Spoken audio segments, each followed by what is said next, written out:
Boker Tov, nous sommes le 16 mars 2021. C'est l'heure de la revue de la presse et des médias israéliens en direct de Jérusalem sur Radio Kalita. On retrouve Daniel Haïk à Jérusalem à une semaine, jour pour jour, Daniel, des élections législatives. Nous ouvrons évidemment cette revue de presse par des titres électoraux. Oui, Ilana, et c'est le Yediot Aharonot qui nous offre ce matin la manchette la plus impressionnante. La dernière semaine, titre le grand quotidien. Les partis se préparent à l'heure de vérité, affirme-t-il, et ce sont plusieurs éditorialistes qui commentent cette dernière ligne droite. Sima Kadmon se penche sur l'énigme des électeurs. Le corona va influencer, mais difficile de savoir comment, écrit-elle ce matin. Difficile de dire aujourd'hui si le 23 mars, les électeurs israéliens profiteront de la réouverture du marché pour aller voter ou bien s'ils préféreront rester chez eux, trop blasés par ces élections à répétition.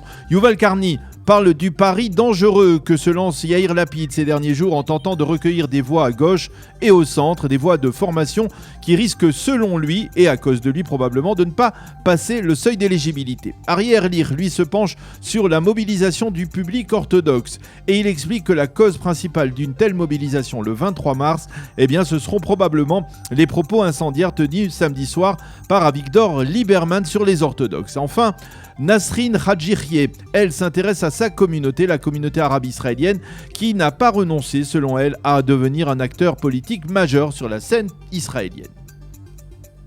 Et puis on trouve également à une semaine des élections des débats connus et reconnus dans la presse. Oui, et ce matin, la manchette du Israël Hayom est consacrée au nouveau bras de fer que se livrent publiquement les deux leaders de la droite, Binyamin Netanyahou et Naftali Bennett. Derby nationaliste, titre ce matin en manchette le quotidien Grati, qui revient sur les échanges musclés hier entre les deux hommes. Netanyahou a lancé un appel à Naftali Bennett. « Je vous demande de prendre l'engagement de ne pas siéger aux côtés de Yair Lapid dans un futur gouvernement. » Réponse amusée, on va dire, de Naftali Bennett. Entendre le mot d'engagement dans la bouche de Netanyahou, c'est comme entendre un voleur parler de normes d'intégrité.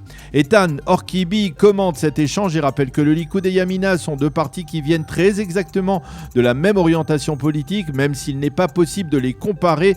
Les deux formations se disputent le même électorat dans ce derby local. Et puis le Israël Hayom, un des électeurs indécis, en présentant ce matin un tableau intéressant, un tableau résumant les positions de toutes les formations politiques sur les grands sujets à l'ordre du jour. Et puis c'est l'occasion ce matin aussi de se pencher sur ce qu'écrivent les journaux Maariv et Haaretz sur la campagne électorale. Oui, le Maariv, lui, revient sur les principales déclarations faites hier lors de la convention commune du journal et du Jérusalem Post. En effet, les deux journaux ont le même propriétaire. Au cours de cette convention, Betzalel Smotrich s'en est pris vivement au conseiller juridique du gouvernement Avichai Mendelblit. Quant à l'ex-premier ministre et repris de justice Ehud Olmert, il a accusé Sarah Netanyahou, l'épouse de son ennemi politique, de mettre, je cite, en danger la sécurité d'Israël. Le Haaretz, lui, revient sur les incidents qui ont ponctué le meeting électoral de Gideon Sa'ar samedi soir et il s'étonne que Sa'ar critique les agressions des militants en Likoud. Pourquoi ? Eh bien parce que, selon le Haaretz, Sa'ar a trop longtemps cautionné la conduite du Premier ministre. Et puis le Haaretz publie également ce matin une caricature de Biderman. Netanyahou y apparaît sûr de lui avec d'un côté de sa coalition Mansour Abbas, le chef du parti islamiste israélien, et de l'autre Itamar Ben-Gvir, le leader de l'extrême droite religieuse en Israël. Dans le reste de l'actualité, Daniel, après les élections, parlons aussi de Pessah. Et d'ores et déjà, le ciel d'Israël s'ouvre. Des milliers d'Israéliens projettent de s'envoler à l'étranger. Oui, en effet, le Israël Hayom nous confirme qu'à partir d'aujourd'hui, les limitations de destination sont levées. Les Israéliens qui ont été vaccinés ou sont guéris du virus peuvent voyager librement vers la destination de leur choix, en tenant compte, bien entendu, des restrictions imposées dans le pays qu'ils auront choisi. C'est très émouvant de pouvoir à nouveau nous rendre à l'étranger, a écrit hier une blogueuse israélienne. Il n'empêche que cette année, beaucoup d'Israéliens qui d'ordinaire passent les fêtes de Pessah à l'étranger resteront au pays. Les hôtels et les chambres d'hôtes affichent complet, en particulier dans le nord du pays, en Galilée. Bref, c'est le retour à la vie normale en Israël avec des données de plus en plus encourageantes sur le nombre de malades en baisse et sur le nombre de vaccinés en nette augmentation. Et puis revenons dans le Maariv qui révèle par ailleurs que le procès de Benyamin Netanyahou doit se réunir à huis clos. Oui, le Maariv mentionne en évidence que le procès du Premier ministre reprendra demain pour une courte séance pour écouter à huis clos le témoignage important du témoin à charge Harry Harro, qui fut l'un des proches de Benyamin Netanyahou avant de témoigner donc contre lui dans l'un des procès du Premier ministre. Un témoignage à la demande des avocats de Benyamin Netanyahou qui pourrait lever le voile sur les techniques utilisées par la police pour persuader les proches de Netanyahou de témoigner contre lui. La séance se tiendra à huis clos parce qu'il s'agit de preuves secrètes. Benyamin Netanyahou lui-même ne se présentera pas demain à la barre du tribunal.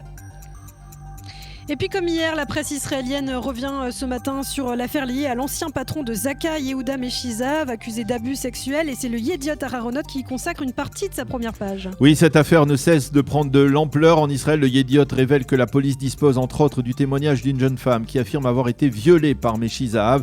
Il s'agit d'un témoignage enregistré en 2013 mais qui n'avait pas été retenu après que la plaignante n'ait pas voulu porter plainte. Finalement, le dossier contre Meshizav avait été fermé à l'époque et en marge, le Yediot enquête sur les voiles de silence qui enveloppent tout ce qui a trait aux relations sexuelles interdites dans la communauté orthodoxe en Israël. Beaucoup savaient sur les actes de Meshizav, mais personne n'en a parlé parce que souvent dans ce milieu, on préfère balayer les problèmes graves de ce type sous le tapis. Enfin, pour terminer, Daniel, le Israël Hayom nous informe qu'un Israélien a été nominé aux prochains Oscars. Et oui, Lana, la cérémonie se tiendra le 25 avril prochain et cet Israélien s'appelle Tomer Shushan, qui a été nominé dans la catégorie des courts-métrages. Son film d'une vingtaine de minutes raconte l'histoire d'un Tel Avivien qui s'est fait voler son vélo. Les efforts qu'il entreprend pour le retrouver vont le conduire vers des développements plutôt dramatiques. Le Israël Hayom nous livre au passage ce matin tout ce que nous devons savoir à l'approche de cette cérémonie des Oscars. C'est la fin de cette revue de la presse.